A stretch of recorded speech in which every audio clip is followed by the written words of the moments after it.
Hello, everyone, and welcome to Nails and Beauty Talk. I am your host, Asia the Bird. Today, I have a very special guest with me today. She has returned to the Nails and Beauty Talk podcast. She is a nail artist and educator. Please welcome Lou, aka That's Handy.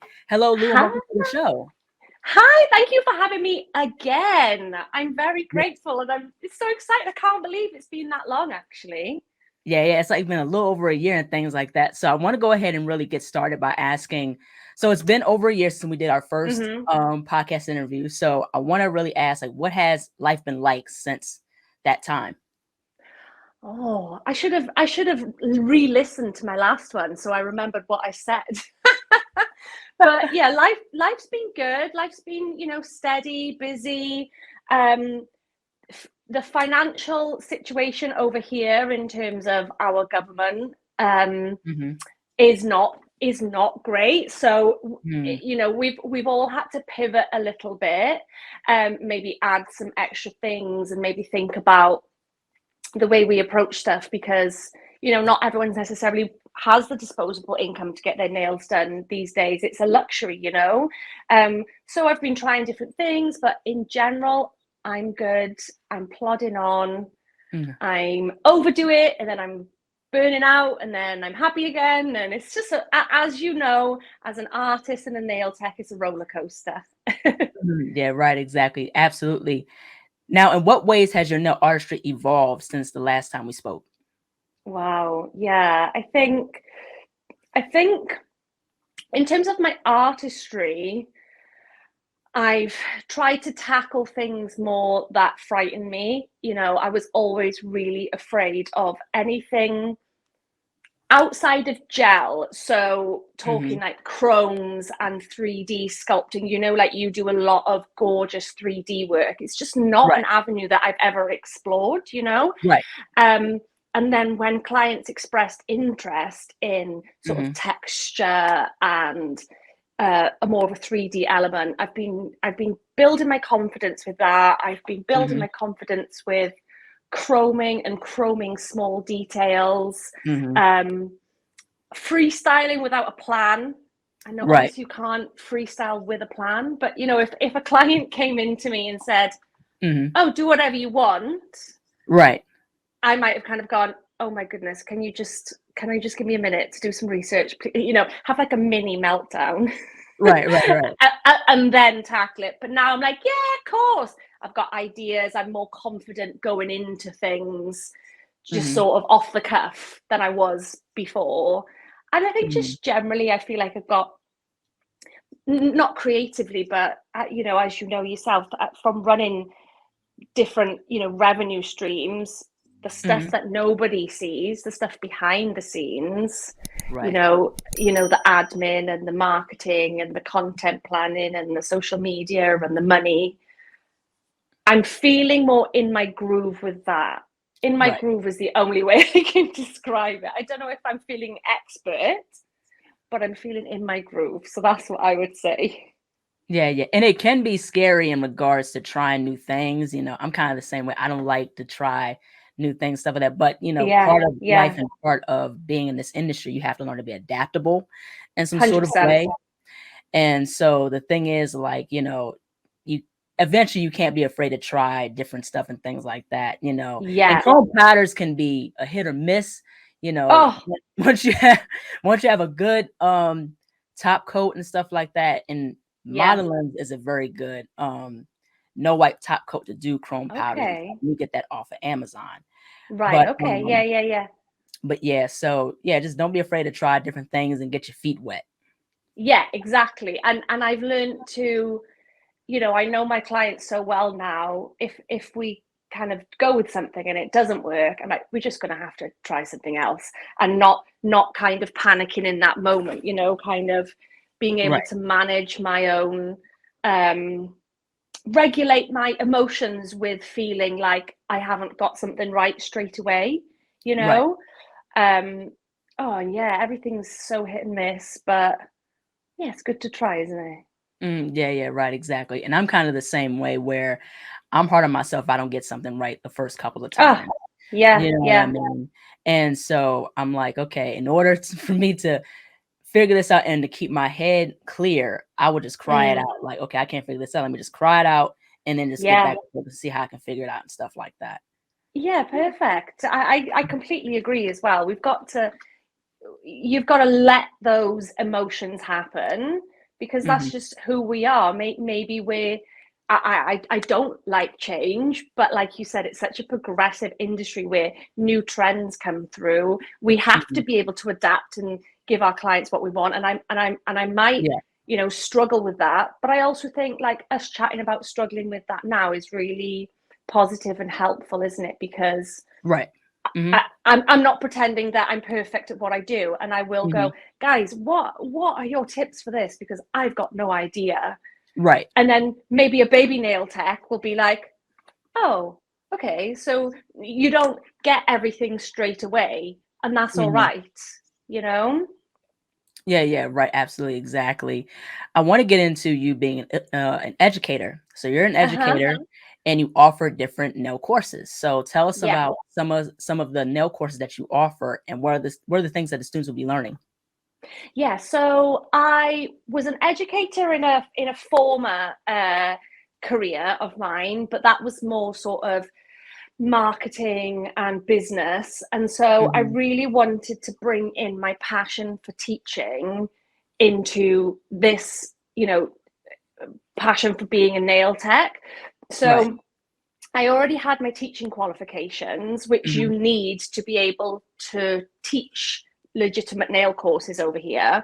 Right. And I created a number of courses, some short courses for existing nail tech. So those who want to work on any sort of builders or builder gels or hard gels, e-file training for existing nail techs. But I also do a full sort of 3-day cover everything course, from your anatomy and physiology to understanding your contraindications, doing consultations with clients, before even getting into here's how you prep a nail, here's how you perfect your application of your product. And then we finish off with a bit of nail art at the end. Well, we do a lot of nail art at the end of the course as well. So it's anything from complete beginners, complete newbies, to people who are already qualified. So it's really, really fun, because you get, it's always people who want to learn, and you can have enthusiastic newbies who are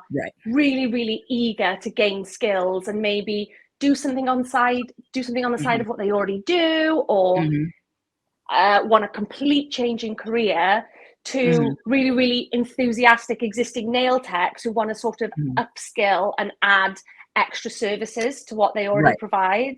So it's a great mixed bag. It keeps things diverse, it keeps things interesting, and keeps me on my toes. Yeah, right, exactly. And I like how you offer like different courses concerning like before nail prep or anything, because I think consultations and stuff like that, I think it's not as talked about in this nail industry. You know what I mean? In terms of how to, consultate with the client, understand their nails and things like that. So offering those courses, I think, is very, very important. Yeah, I mean, that's part of my one big course, but it's certainly, I feel like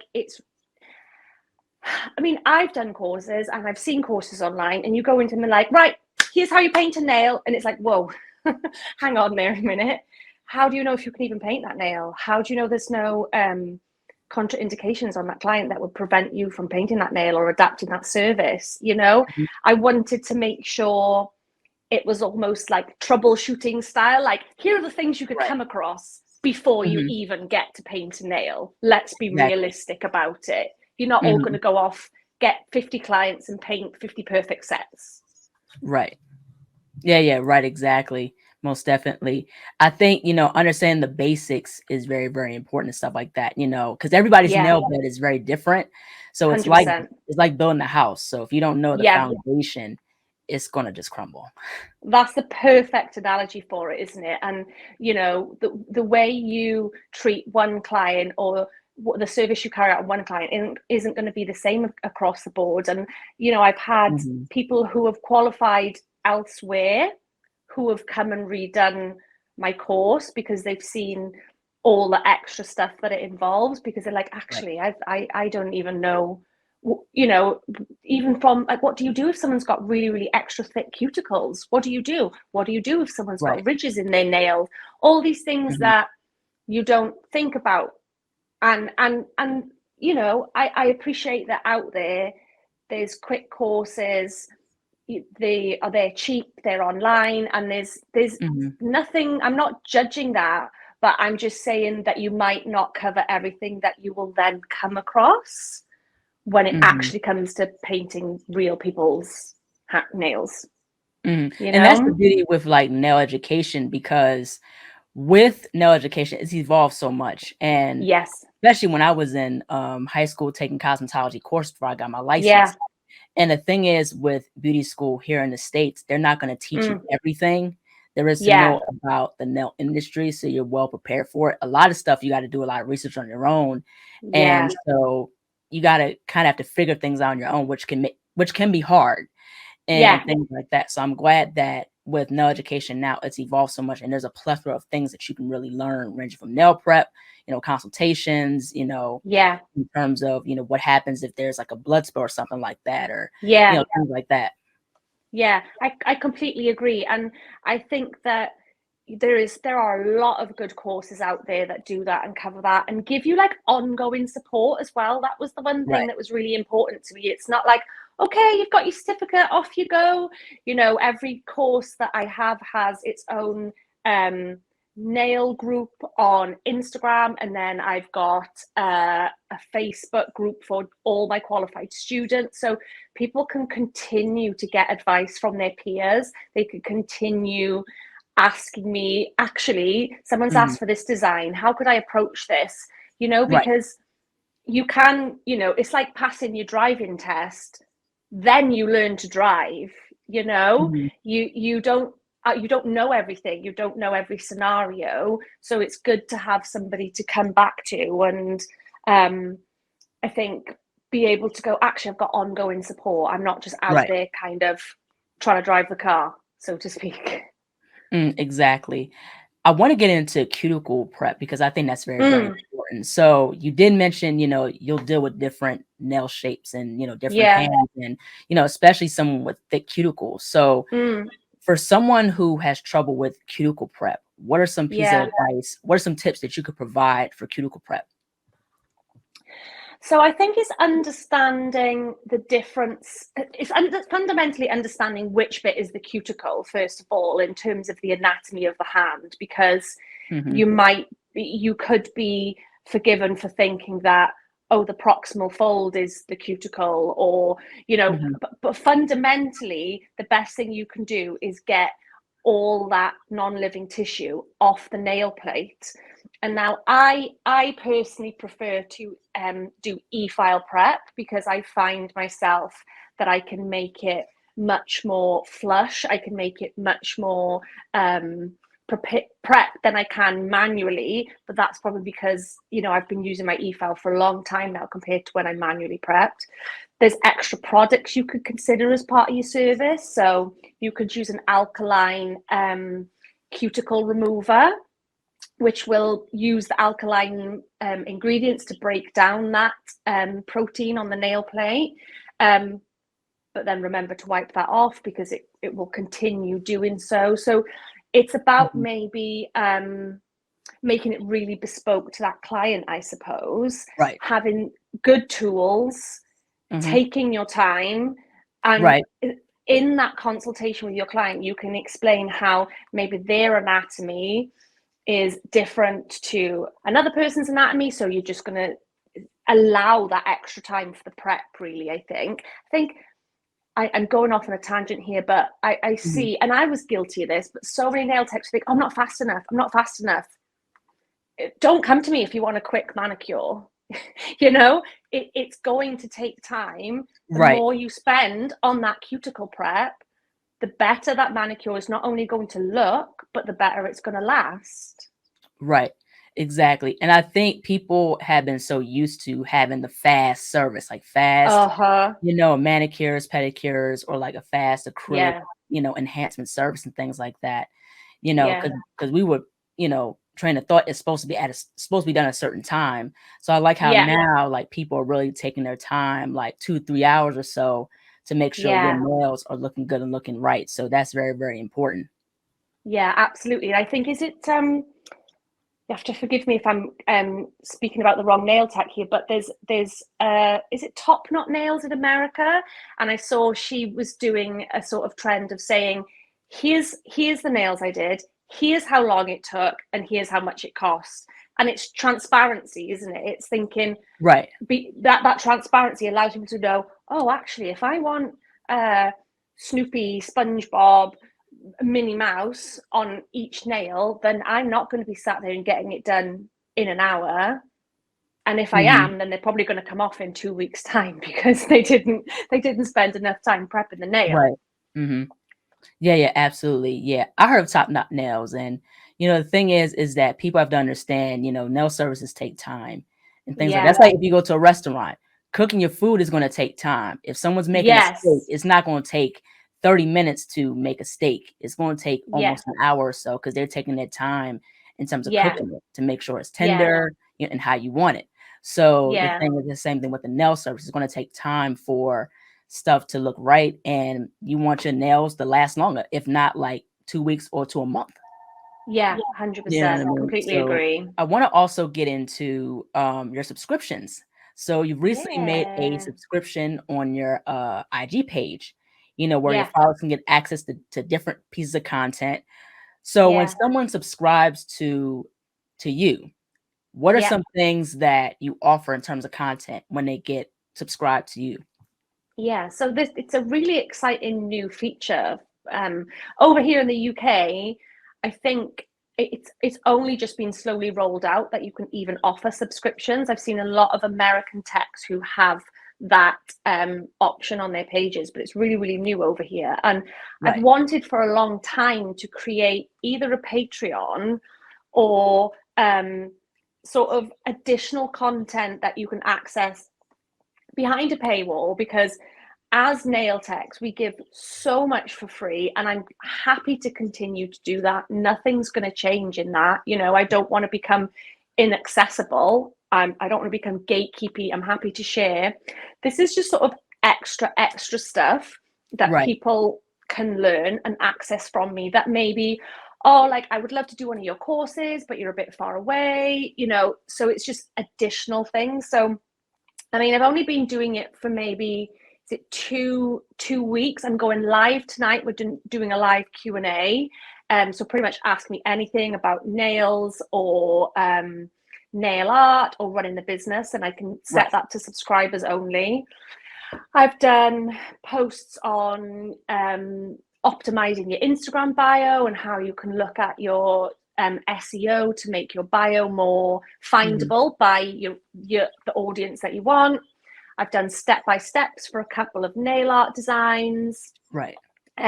So each month there's going to be 2 lives and then a couple of posts each week. And it's pitched at really different levels, because I've got brand new nail techs in there, people that I have just qualified, as well as really, really established nail techs. So some of the content is going to be for some people and some of the content is going to be for other people. So I'm trying to make it accessible to lots of different levels as best I can. Absolutely. So considering that you are in the UK, have you seen a shift in regards to nail education? Wow. I mean, I wish. I know that in the USA you have to get licenses, don't you? And you have to. It's you can be completely self-taught and self-trained, and if you want to take clients, there's nobody stopping you, which is, it's really scary, I think. And I mean, as a potential client, it's whatever you feel comfortable with. I would want to know where my nail tech trained. I would want to know if they have insurance, public liability insurance, product insurance. But you don't have to have those things. I think we may have talked about this last year. That's really scary to me. I welcome anything that I'm supposed to show that makes people who come to me feel confident and Right. trust me. You know, I keep my Right. insurance on the wall. I've got my accreditation for my teaching on the wall. I think that's really, I like to be transparent with that. I mean, we've had a lot over here. I don't know if it's been the same with you about allergies, and nail products giving clients allergies. And there's a whole, you know, it's a whole really important phenomenon that has stemmed kind of before or came from as a result of lockdown, where people were doing things at home and people were buying kits online and maybe not curing them correctly, or maybe not understanding how they should apply them, or what their products contain. Or on the same side, there are also nail techs maybe providing those services and they don't know what they contain. And right. so there's a lot in terms of education. There's a big shift now in a lot of brands offering more hypoallergenic products. So we're having a big rise in that over here, which is amazing, and it obviously makes it much more accessible for people who've had any kind of allergy in the past to be able to treat themselves to their nails.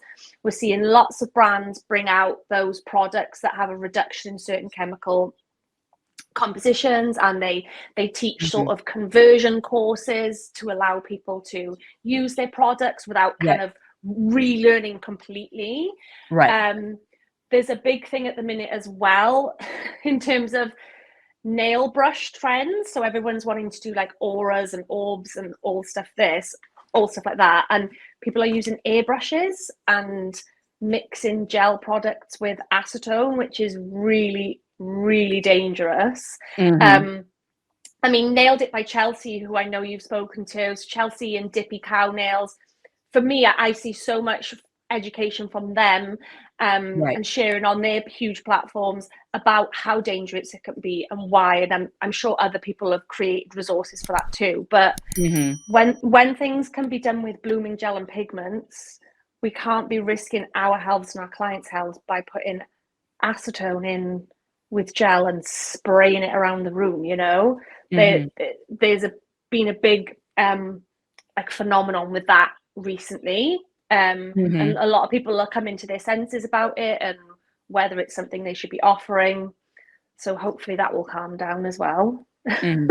Yeah. Not only Chelsea and Dippy Cow Nails, I believe Lotte Seymour has talked about it yes, too. Absolutely. I knew there'd be somebody I would miss out. I'm so sorry, but yeah, 100%. To talking about how dangerous it is, why it's dangerous, and you know what that product will do if you continue to use it like that. Yeah, right, exactly. And I did the acetone and gel at one point until I looked at Lotte's video. I was like, okay, oh hell nah, I'm not gonna get it. 100%. I bought one. I did it on myself. I was terrible at it, so that was that was luckily. So I was like, not only did I then find out how bad it was for me, I realized I was terrible at it anyway, thank goodness. So I didn't continue with it anyway. Right. But yeah. And we try these things, you know, somebody comes up with an idea for something, and I appreciate that everybody wants to try it, you know, but then as soon as you start seeing people talk about, you know, it's saturated with those three techs, not just them, but everybody talking about it. I don't know how you haven't come across that yet, and how, you know, why you pretending that you haven't seen it and continuing to use it, I suppose. Yeah, it's absolutely dangerous, you know, and it can cause some health problems. And the thing is, you know, with, you know, Lotte, you know, and I'm glad that like she really talks about, you know, her background and talks about the dangers of stuff, because these things polymers, gels are polymers. And even with like 3D gel, you know, and I didn't know this either, you're not supposed to use your bare hands. Oh to, no, gloves. I've been using gloves, so I'm not, you know what I mean?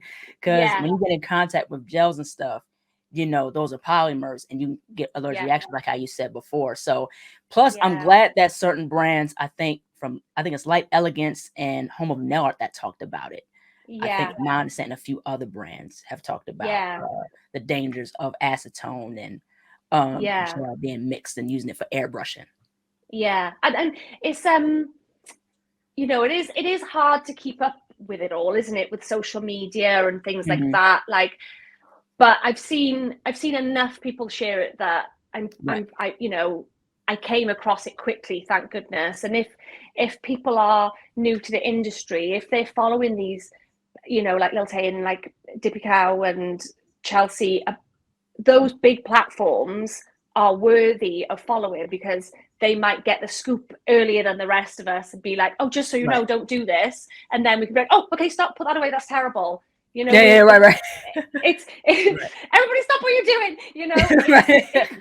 it's good. Mm-hmm. I think I like the industry from that point of view of how supportive it is. And nobody, I would judge is maybe the wrong word, but I would have some kind of feeling if you had seen it and then you continued regardless. But nobody's here to go, oh my god, you're so evil, you've done this, you've done that. It's like, oh my god, I didn't know, show me the rationale or the science or the post. And then you're like, okay, I get it now, I won't do that again. Yeah, and I like the power of social media because it really helps spread the word, in terms of what's going on within the nail industry, but also just, in the world in general. So that's really, really cool with social media and what social media has done. Yes, yeah, 100%. It makes everything, it makes changes and industry updates and political updates and, movements updates more accessible for people who might not access it in other ways as well, as long as you go into reliable sources as well, Now, have you took any nail courses like from other nail artists? Yeah, what did I do? So there's this great nail tech called Hope, and it's at that nail place. And I always like to continue learning as a nail tech. I know you probably do as well. It's like, so they did a course about nail prep and builder application. And I know obviously that's something I did a long time ago, but I love to see the way other people do it, because there might be something that I've not, there's bound to be something that I've not come across. We can't know everything. And they did a sort of separate Instagram where you could access different videos for a small fee, and that was a really good course. There's great not courses yet. I hope she will one day, and I hope she gets a subscription one day. And it's Sarah or Sarah, but she's Glamourfile on Instagram. I don't know if you've seen it. Her filming and her macro shots of her tutorials step by step on nails are amazing. And she's such a generous nail tech. I think I said to her once, how are your images like so crisp and clean? What do you use?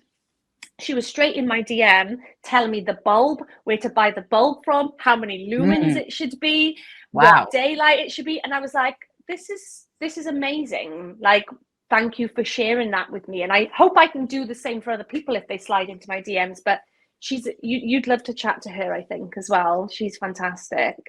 I gotta check her out. Yeah, that'd be really, really cool. So I've seen like a couple of your reels of you doing unboxings, product unboxings. Yeah. So what has been some of your favorite products that you've received or bought from other brands? Oh my, where do I start? I mean, I'm very lucky in that one of my best friends does own a hair and beauty wholesale business. So she literally has a warehouse full of stuff, right? And we work together. I get, so for full transparency, I create content in exchange for some nail products, but also she gives me like little gifts on top. So I'm obsessed with hair care. I don't know what, whether I used all this stuff or not. I've got about 17 things every time I wash my hair, and I'm going to spray this, I'm going to spray that, I'm going to do this and do that. And it's all this brand I love called Milkshake, which is a professional only brand, which you can get from wholesalers. And it basically smells like sweets. It's like mousses and leave-in conditioners. It smells like sweets. And that's my favorite hair care.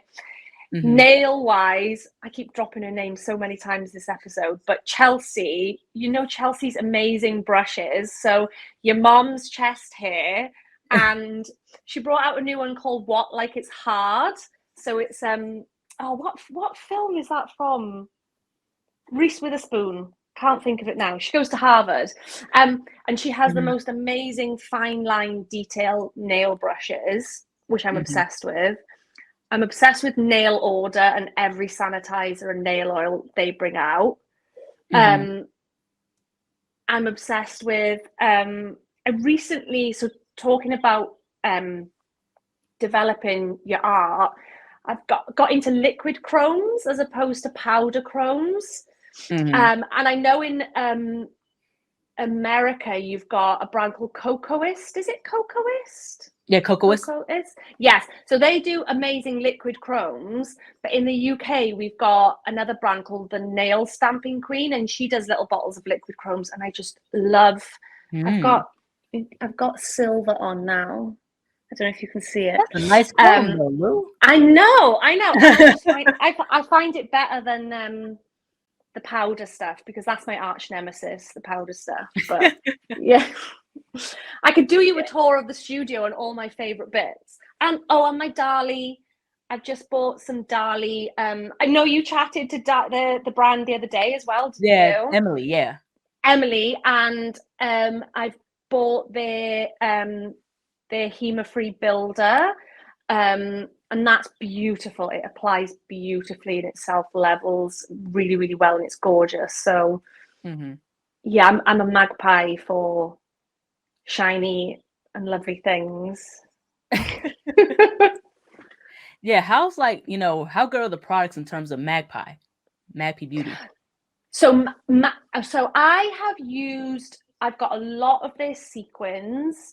I found them, I know I do find them really different and of a higher quality to ones that I have bought cheaper. So I've, say for example, I'm creating some disco ball nails. The wear and tear on maybe pots of sequins that I've bought on Amazon isn't as good as when I've bought them from Magpie. They just, the finish stays better for longer.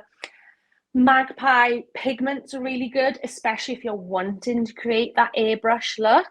They do pot pigments, which look like little eyeshadow containers. And you can get pigments in loads of different colors, and they're really good as well. I've not tried their gel products because I try and stick to the whole system for each nail product I buy. And at the minute, I'm using other brands, but their nail art stuff is fantastic.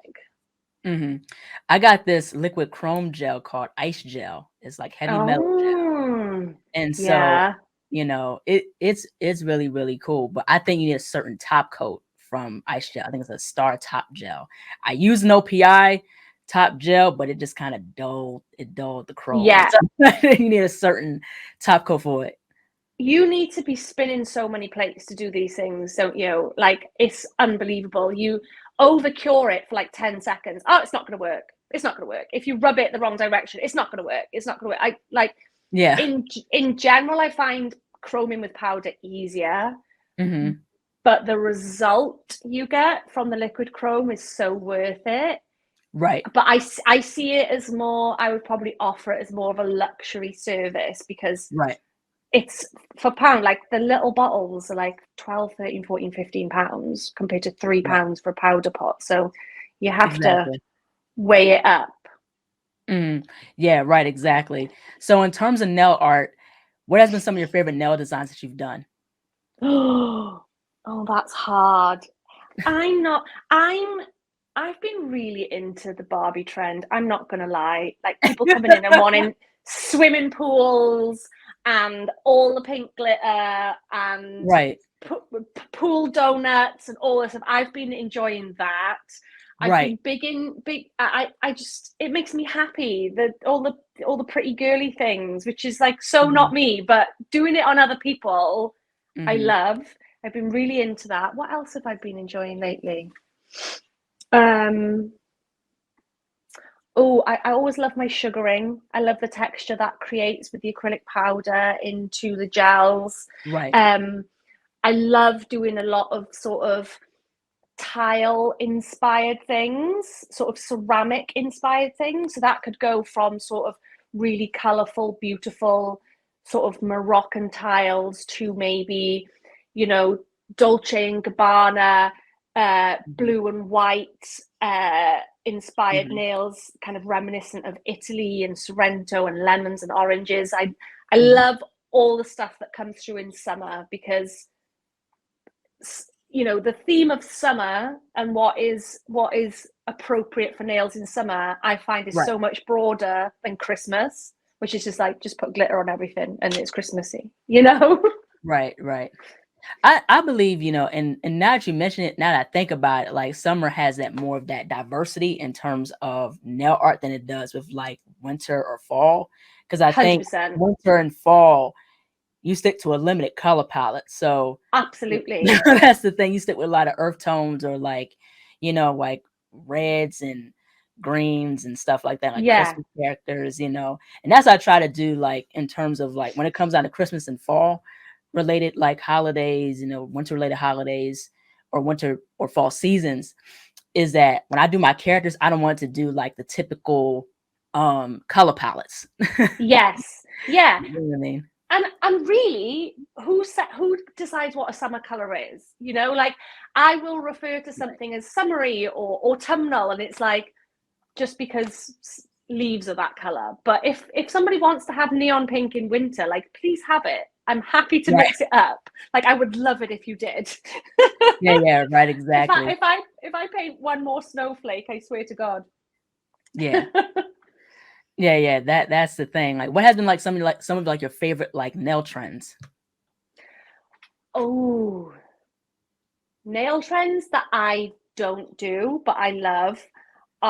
You posted this morning, so you know, when people, I've done a couple of things, but when you chrome over sort of 3D sculpted shapes, and that so over here I use CC or Sissy, like it's called flubber clay. So it's the stuff like you were saying that we shouldn't be doing with our hands, which I didn't know, and then I did know, and now I wear gloves. But like sculpting shapes out of that, and then like rubbing pigments and rubbing chromes into them. I love that, but not a lot of people that I treat ask for that sort of stuff. But I love it from like an editorial point of view. I really like that. Yeah, the 3D clay gel, like that's been like the trend and stuff like that. You know, I think I forgot her name. Nails Are Done has done it. Soji Nails. Yes, Nails Are Done, yes. Yeah. Soji Nails, you know, done some of the clay stuff, you know. And so like I just like that trend, like that clear clay gel. And then on top of it, if you want to, you could do like a chrome or like a certain color. And also too, like, I love like the character art that's out now. You know, people are still doing like the alternative French, the bling nails, you know. So there's so many cool trends out there. I think I mentioned this last time I was on, but I fanatically follow Fetish for Nails.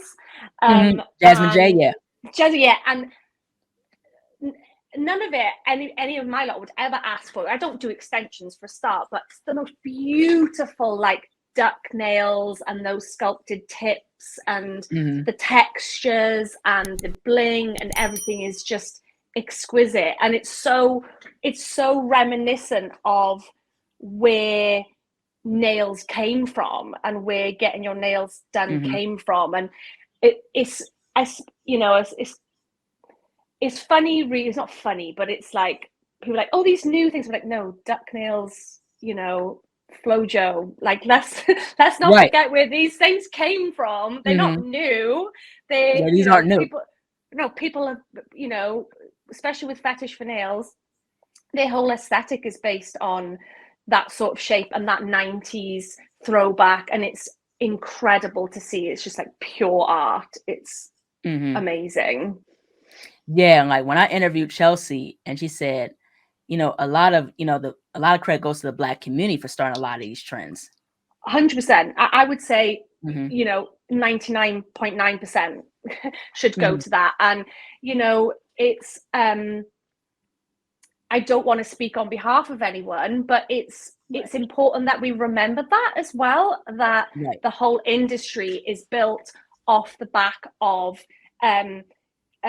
Black people starting these trends and being trailblazers in these trends. And you know, back sort of BC, Egyptians gilding their nails with gold, and Indian women staining their nails with henna. Like, this is nothing new. This was started by Black people, by brown people, by so many different ethnicities, that we need to give credit where credit's due, and not kind of forget where that came from. And I put it in part of my course as well over here in the UK. So Sharmadean Reed, who started Wa Nails, took getting your nails done from going to have a plain French, and I think it was Camden she opened her first salon, and and that's kind of where the nail art not started in the UK, but certainly took a big boom in the UK, all because of her. And it's you know, people wouldn't be getting their nails done in Cardiff if it wasn't for it trickling out of these multicultural communities. I can only do what I do because of what's come before me, and I think it's really important to pay homage to that and appreciate that however we can in supporting the Black community. Yeah, right, exactly. You know, Black people, you know, have always set trends, you know what I mean, when it comes down 100%. to fashion and in the nail industry. And the thing is, you know, I mean, of course, you know, people would say, like, you know, we're kind of inclusive in you know, doing editorial work and things like that. But I mean, even if that's the case, you know, we're including doing editorials, you know, stuff for Fashion Week and stuff like that. And it's cool to see that, you know, I like seeing that, but also too, there still isn't enough credibility for us, you know, as Black women, to our contribution to the nail industry. And I completely agree. And you know, I think you spoke about it before. I can't remember what we were saying, but what people once called, like, you know, or trashy or whatever, is now like the height of fashion. And it's like, it's okay for a white person does that, but you know, it's we've got a lot more to do. And if, as you know, white folks, we can do that by like uplifting marginalized communities, then that's what we should do. That's the least we should do. That's the bare minimum, you know?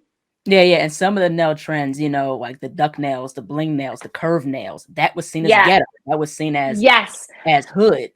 You know what I mean? I remember that's what you said. I remember now, we were talking about this last time. It's like, people like judging you for that. And it's like, oh, now it's cool. It's cool now because it throws back to the 90s and Y2K and all that stuff's coming back. It's like, let's not forget what was once said about those trends. You know, sit with that and think about that before you make money off it as white people. Exactly. Now, I want to get into in regards to life and, you know, being a nail artist and educator. So how have you been able to balance life with being a nail artist and educator? Probably not very well. Probably doing far too much. I'm you know, 4 or 5 years in as a self-employed person, I'm still not sure where the cutoff should be. You know, I can preach self-care, but probably don't follow it as much as I can. I try and maintain my boundaries. I try and have a set amount of time for clients and then a set amount of time for teaching, and balance it as best I can. Mostly with people around me going, you're doing too much, you need to take a break. Right. So it's people around me who ground me and bring me back down to earth and remind me that I'm not going to be any good to anyone if I don't have more of a balance with it all. Yeah, absolutely. Mental health is very, very important. I'm glad that, you know, and I've said this in all the other podcasts, where it's more talked about now than it has, 100%. I would say, years ago. So more people are being open about going through, you know, mental health things and how, you know, to heal from it and things like that, you know, seeking therapy and saying like, hey, it's okay to ask for help. It's okay to take a break, you know, or take time for yourself and things like that. So of course, you want to work hard and put in the work of what you do. But you also want to think about, you know, your health is your wealth. You want to Yeah. be on the surf. You know what I mean? So Yeah. that's Yeah. very Yeah. important. Yeah. You're not going to be any good to anyone if you're like crawling through the week, you know? Mm-hmm. And I think and then this comes back to a whole bigger conversation about the patriarchy and the stuff, I suppose, and about how much more women have to do to get to where they want to be, to run their businesses. And there was this whole like hustle, hustle, hustle, girl boss, girl boss, girl boss culture. Right. And if you're not doing enough, you're not good enough, and you're not gonna. And it's like I can't follow that mantra. I think I just want to be gentle boss, napping boss, calm boss. Yeah. Because if I'm hustling, it takes away my nap time, and I can't do that. Right. Yeah. I think it's, kind of finding a balance, but also I don't know if there's such thing as a balance in life in general. Oh, I know. I think it's just whenever you can, or as much as you can, more so. Yeah. And it's, so I had this conversation with a good friend recently about this is going really deep, but like the Greek what would you call it? Not story, what's it? The myth about Sisyphus, and this guy called Sisyphus who was condemned to roll the same boulder up the hill every day and watch it fall back down. And then the next day begins and he rolls it back up and then it falls back down. And that's what life is. We're climbing that mountain every day, and then the next day comes and we're climbing it again. And we have to see life as sort of absurd, really, and take it for what it is and make our own purpose to it. Right. Otherwise, you'll go mad, and I try not to think of it as, I know we're going to talk about what maybe I'd be doing in 10 years' time, but I almost try not to live that too far ahead, because right, because I'm trying to cope with life for what it currently is as well. Like I have general ideas, but I certainly don't have grand plans. If I'm happy by Friday, I'm proud. Yeah, I definitely want to get into. I want to talk about having confidence in the nail industry. So, yeah, how have you been able to develop confidence in this nail industry as a nail artist? It's a really hard one, because as much as you can be confident, there's always that comparison, and there'll always be, you'll always tell yourself that person's better than me. But I think I develop my confidence by thinking that what my chapter 5 is somebody else's chapter 10. They're somewhere else in their journey. They might be further on in their journey, right. And I'll get to that place. So don't be afraid of starting at the beginning. Your nails, I have such bad nail days when things don't go the way I think they're going to go, and I think it's about that. That saying of comparison is the thief of joy. It'll take away that love that you have for it.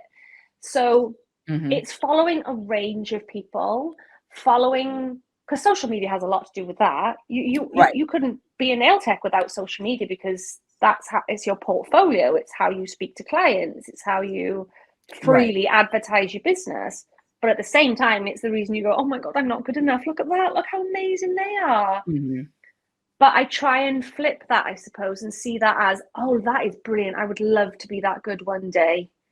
And see it as like something to aim towards, as opposed to beat yourself up and tell you're not good enough.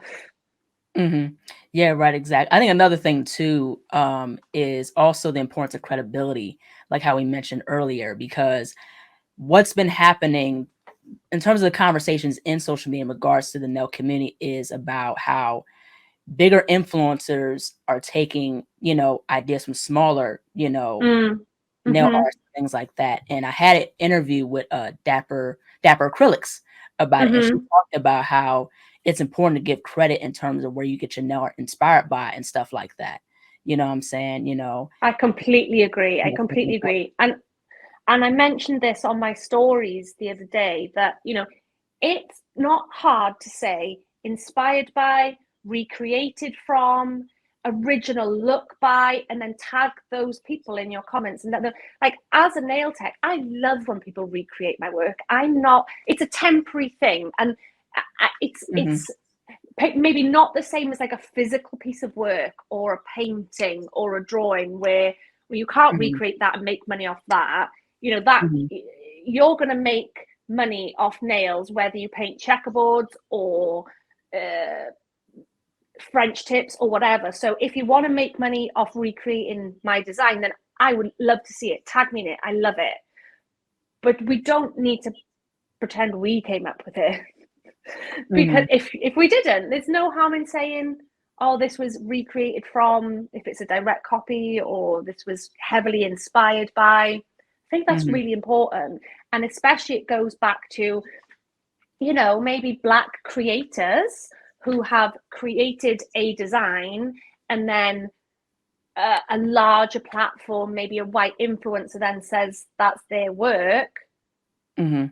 That's such a huge problem, you know? Right. It doesn't take anything to credit people and give them credit where credit's due. And if I'm ever guilty of not doing it, call me out, like tell me, oh, this was so, and I probably would have just forgotten. Yeah, right, exactly. And, you know, some of the trends, you know, it is important to, you know, give that credibility and things like that. You know what I'm saying? So yeah, it is very, very important. And, you know, like I said, there again, I've heard of people getting their work, you know, their ideas taken from, and they're not given any credit. Yeah, it happens. It happens. I've had it happen. And it is what it is, because financially I'm not necessarily losing money from that, but it is just a shame when I think that there's no negative to uplifting and mentioning each other and shouting each other out, is there? You're not going to lose anything. You know, if you looked at someone's nails to make that set, like, you know, if you did. Yeah, right, exactly. So if you can give one piece of valuable advice to an up-and-coming nail artist, what would it be? Ooh, do your research. Plenty of research. You don't have to jump into anything with both feet, you know?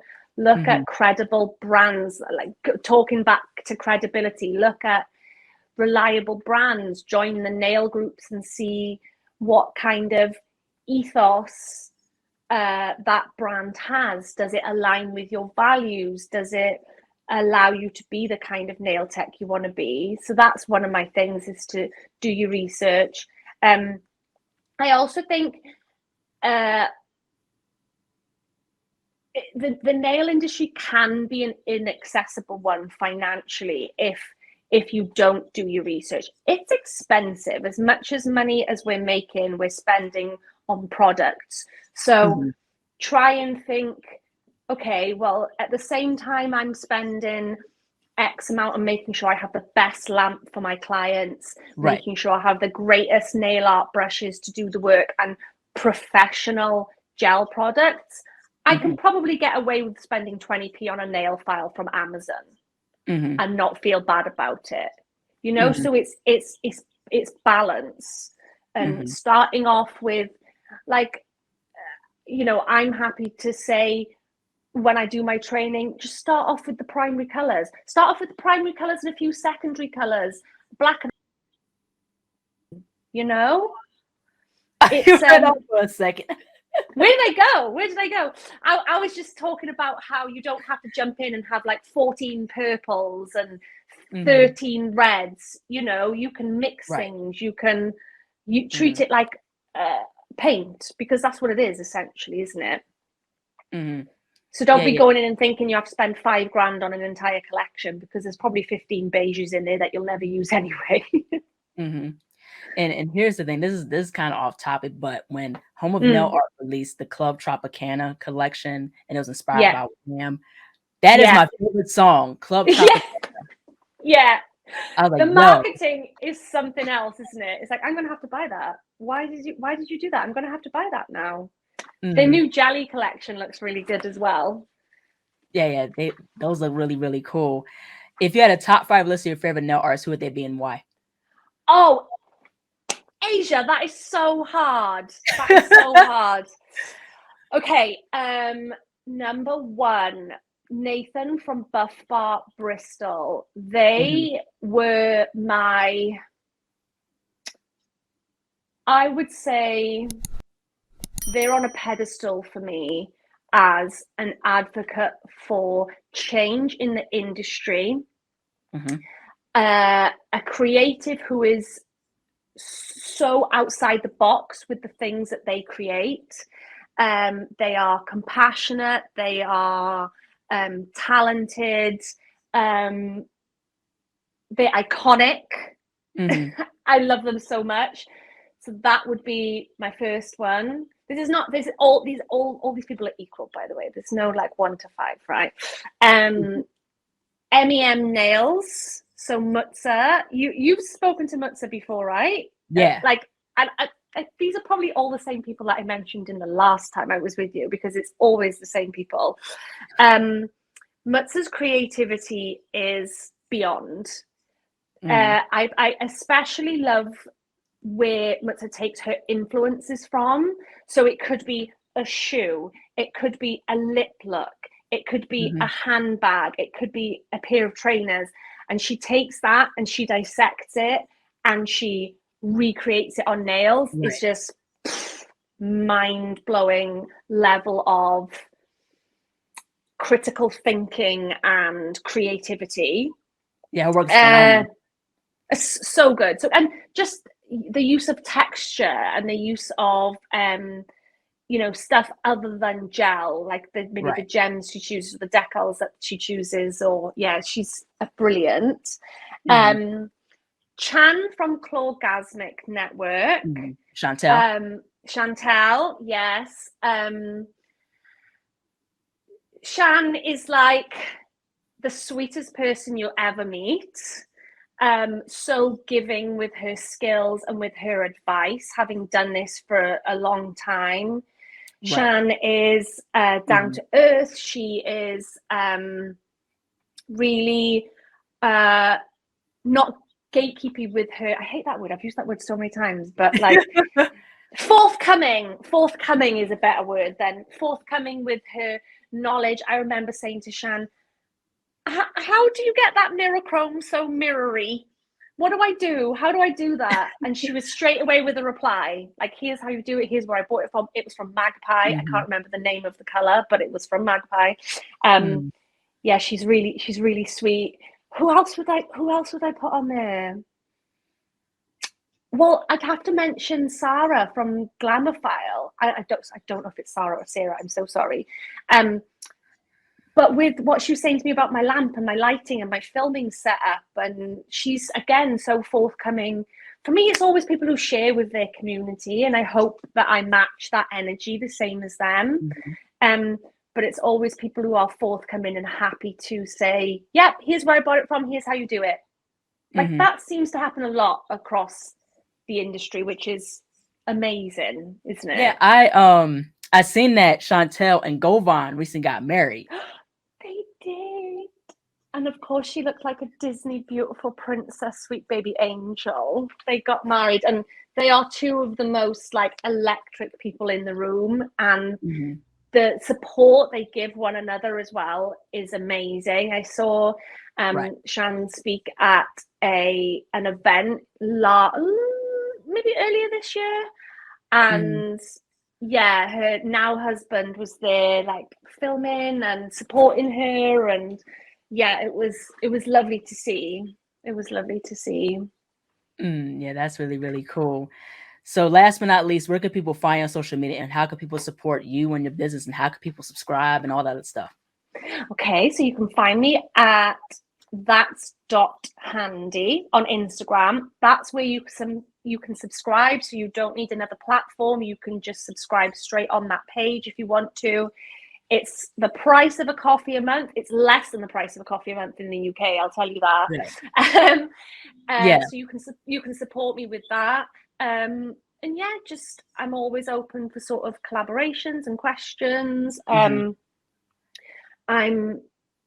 might not keep up with it as well as I could do because I'm, at the end of our day, our jobs are practical. I'm trying not to spend too much time on social media, but inevitably that is where you'll find me. I have a TikTok. I don't use it other than to watch funny dog videos. And I have a Facebook, and I don't use it other than connecting my Instagram to it because I can't keep up with it all. I'm too tired. Yeah. How's your corgi? Oh, she's very well. She's not in the studio with me today. I'm looking down there. That's where she normally is. She's not in the studio with me today because I didn't want her to see a bird and start barking or something like that. So she's in the house, probably wondering where the hell I've gone. But she's good. She's cute. Yeah, that's good. Well, thank you so much, Lou, for jumping onto the show once again. I love what you're doing. Your work is absolutely great.